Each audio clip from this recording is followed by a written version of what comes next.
Well, listeners, what do we think our caller will choose? And for that matter, I must ask myself, what would I choose in her position?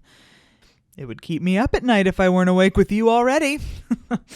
And now it's time for a quick word from our sponsors.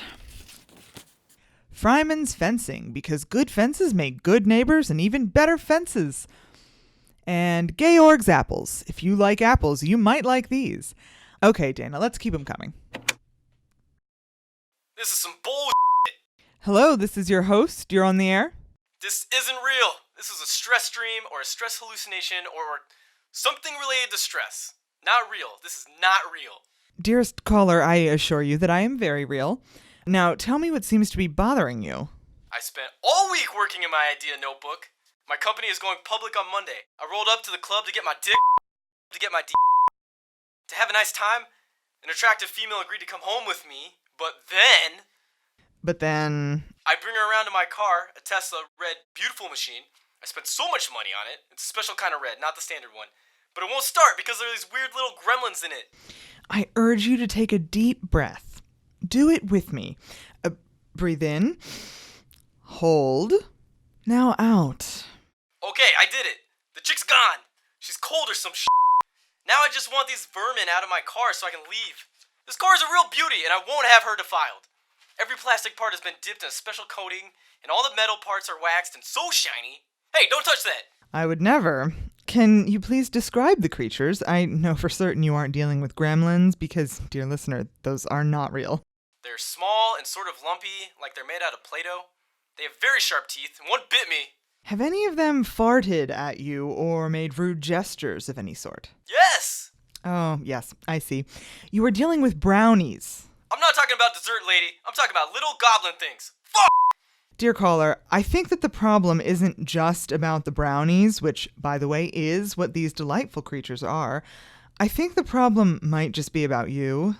They pulled out my nose hair! That must be hard. It is! But the brownies are reacting to something you did. They aren't behaving this way for no reason. Let's look at your behavior and see how it might be impacting others. Have you disrupted a fairy circle or in any way disturbed their offerings? Well... I can hear in your voice that you have. Look, you crystal-gazing witch. I want this fixed. Not a he said, they said. Well...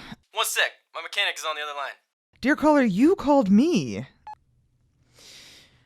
That was not what I call correct behavior, dear listeners. This man clearly has made a grave mistake and is having trouble coming to terms with his imperfections. He seems to be almost erotically fixated on his car, and that, dear listener, is not the way to matrimonial bliss. I'm back, and the AAA guy is here, and he says it's fine, but it clearly isn't. My company is going public in 3 days, and I don't have time for any of this. I've heard your side of the story, young man. Now, please pass the phone to the brownies. I'd like to hear what they have to say. No way. I'm not giving them my phone. Then I hope your mechanic can help you. Wait, fine, I'll do it. One sec. Hello, dear brownies. I would like to hear your side of the story. Oh my. He took your food and sparkles? Well, that is inexcusable. Dear listeners, this means that he not only parked his car on the lawn in their circle, but he also threw about the offerings of other humans who know how to behave. Please, dear ones, tell me a little about the car. Oh, yes, sorry. Tell me about the large red beast. Well, yes, that is a very nice offering he put into the circle. I agree that there are many places to hide, and I understand why you want it to be your new kingdom. Thank you for your much-needed perspective. Please pass the phone back now. Yes, of course you may moon him. Thank you. Hello? What's happening? Is my car fixed? Dear caller, dear caller, your car is not your friend. It is not your value in this world. It is not your romantic partner or your business partner or your grocer. It is, very simply, a fancy box that gets you from place to place. This is some nonsense. Nonsense or not, you placed your car in the fairy circle, and that is a legally binding contract. The car no longer belongs to you, it belongs to the brownies. Now, dear caller, you need to let go of who you thought you would be, a very boring, very rich tech mogul, and make room for who you are now, the guardian of the brownies' kingdom. They would like to go on a leisurely drive tonight, so please make sure to bring enough snacks. Do you know how much money I'm gonna make when this goes public? You've been no help whatsoever. What a night, listeners. Life doesn't always turn out the way we plan, now does it? Sometimes we must make room for the unexpected.